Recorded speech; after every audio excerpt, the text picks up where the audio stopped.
மகிழ்வோம் மகிழ்வோம் தினமாக மகிழ்வோம் இசுராஜனம் சொந்தமாகினார். இந்த பாதலத்தின் சொந்தக்காரனவர் இந்த நுள்ளத்தின் சொந்தமானார். ஆனந்தமே பரமானந்தமே இது மாபெரும் வாக்கியமே. இந்த பாதலத்தின் சொந்தக்காரனவர் இந்த நுள்ளத்தின் சொந்தமானார். சின்னஞ்சிறு வயதில் என்னை குறித்து விட்டார், தூர போயினும் கண்டு கொண்டார். தனது ஜீவனை எனக்கும் கொடுத்து உயிர் பெற்றுக்கொள் என்றுரைத்தார். ஆனந்தமே பரமானந்தமே இது மாபெரும் வாக்கியமே. இந்த பாதலத்தின் சொந்தக்காரனவர் இந்த நுள்ளத்தின் சொந்தமானார். ஹாய் குட்டீஸ், எல்லாரும் எப்படி இருக்கிறீங்க? நல்லா இருக்கீங்களா? ஹாப்பியாக இருக்கீங்களா குட்டீஸ்? இந்த உலகத்தோட சொந்தக்காரர் நம்மளோட இருதயத்தை ஆளுகை செய்கிறதுக்கு நமக்கு பலனா, நமக்கு ஆறுதலாக, நமக்கு மேலே உரிமை எடுத்து நம்ம பக்கத்திலே இருக்கிறாரு அப்படிங்கிறப்போ எவ்வளோ பெரிய சந்தோஷம் பார்த்தீங்களா குட்டீஸ்? அதை விட இந்த உலகத்தில் நமக்கு என்ன வேணும்? அவர் நம்ம கூட இருக்கிறாரு, அவர் நமக்கு ஆலோசனை சொல்லிட்டு இருக்கிறாரு, அதன்படி தான் நம்ம லைஃப் போயிட்டுருக்குங்கிறத நம்ம உணரும் போது, நம்ம அதை ரியலைஸ் பண்ணும்போது நமக்கு என்ன குட்டீஸ் கவலை இருக்குது? அவரை தாண்டி இந்த உலகத்தில் எந்த சூழ்நிலைகளும் நம்மளை பாதிச்சிடாது, எந்த சூழ்நிலையும் நம்மளை வந்து டச் கூட பண்ண முடியாது குட்டீஸ். அவருடைய உடனிருப்பை நம்ம உணரதான் நம்ம சோர்ந்து போகிற ஒரு நேரமும் எப்படி அதுலேருந்து நம்ம மீண்டு வந்துட்டு இருக்கிறோம் அப்படிங்கிற ஒரு மிகப்பெரிய உண்மை நமக்கு புரிஞ்சுக்க முடியும். ஸோ இந்த நாளையும் பார்த்தீங்கன்னா ரொம்பவே ஒரு அருமையான பாடல். இந்த பாடலில் பார்க்கும்போது எனக்கு அருமையான ஒரு வசனமும் கூட உங்கள்கிட்ட ஷேர் பண்ணணும்னு ஆசையாக இருக்குது. எசாயா 35:1 படியா, வனாந்தரமும் வறண்ட நிலமும் மகிழ்ந்து கடுவெளி கழித்து புஷ்பத்தை போல செழிக்கும். எசாயா 35:1 படியாம், வனாந்தரமும் வறண்ட நிலமும் மகிழ்ந்து கடுவெளி கழித்து புஷ்பத்தை போல செழிக்கும்.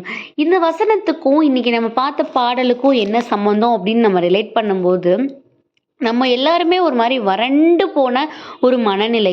நமக்கு கிளைமேட் இதெல்லாம் தாண்டி கிளைமேட் நம்மளுடைய என்ன பண்ணலாம், நம்ம உடலை வேணால் வந்து டயர்டாக்கலாம். ஆனால் நம்மளே நம்மளுடைய செய்கைகளாலும் நம்மளுடைய யோசனைகளாலும் இல்லை நம்ம எதையோ குறித்து நம்ம டிஸ்டர்ப் ஆகுறதுனால நம்ம இருதயத்தை நம்ம என்ன பண்ண ஆரம்பிச்சிடுறோம், ரொம்ப டயர்டாகிக்கிறோம். அப்படி தானே குட்டீஸ்?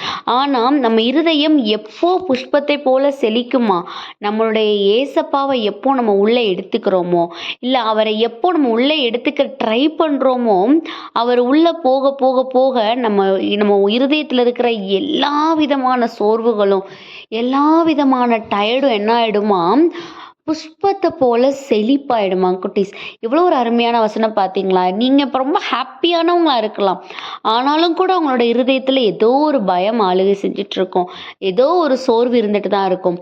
அந்த சோர்வு நமக்கு எதுக்கு? நம்ம ஏசப்பா கிட்ட கொடுத்துடலாமே. அவரிடத்துல கொடுக்கும்போது நம்மளுடைய வறண்ட சூழ்நிலை ஒரு புஷ்பத்தை போல ரொம்ப செழிப்பான ஒரு சூழ்நிலையாக மாறும் அப்படிங்கிறத நம்ம என்ன பண்ணணும் குட்டீஸ்? ஃபஸ்ட்டு நம்பணும். இந்த லென்த் டேஸ் நமக்கு உணர்த்துறது அந்த விஷயந்தான். நம்ம அந்த லென்த் டேஸில் நம்ம ஃபாஸ்டிங் இருக்கலாம், நம்ம கடவுளுக்கு பிடிச்ச காரியங்கள் செய்யலாம், எல்லாமே செய்யலாம்.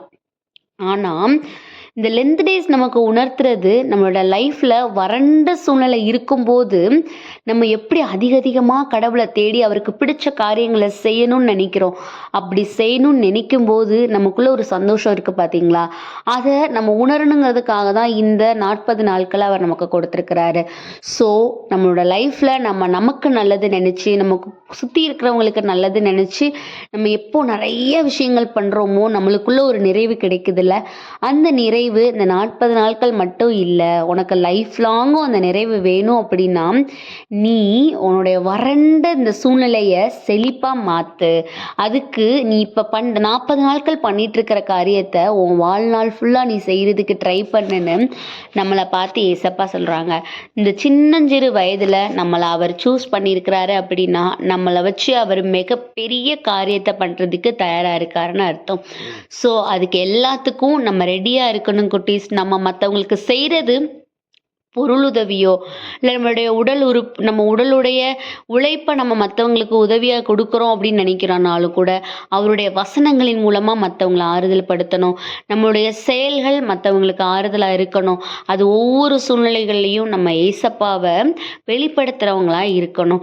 ஸோ அப்படிப்பட்ட ஒரு தைரியத்தை, அப்படிப்பட்ட ஒரு துணிச்சலை எனக்கு கொடுங்க, உங்களோட ஜீவனை எனக்கு கொடுங்கன்னு நம்ம ஏசப்பாட்டை நம்மளை ஒப்பு கொடுத்து ப்ரேயர் பண்ணுவோம். இதுக்காக ஏசப்பாட்டை ப்ரேயர் பண்ணுவோமா? அன்பான ஆண்டவரே, இந்த நேரத்திற்காக நன்றி அப்பா தகப்பன. இந்த நேரத்துலையும் கூட ஏசப்பா எங்களோட உடலும் சரி, எங்களோட இருதயம் சரி, நாங்கள் எவ்வளவு சோர்ந்திருந்தாலும் கூட நீங்கள் சொல்கிறபடியாக நாங்கள் எங்களை செழிப்பாக்கணும். அதுக்கு தேவையான பலனை நீங்கள் எங்களுக்கு கொடுங்க, தைரியத்தை எங்களுக்கு கொடுங்க. அந்த உலகத்தில் உம்முடைய வார்த்தைகளை நீங்கள் எங்களுக்கு வாழ்ந்து காட்டின வாழ்க்கையை மற்றவங்களுக்கு எடுத்து கொண்டுட்டு போகிறதுக்கான தைரியத்தை எங்களுக்கு கொடுங்க. அதற்கான சூழ்நிலைகளை எங்களுக்கு உருவாக்கி கொடுங்க. ஆமீன்.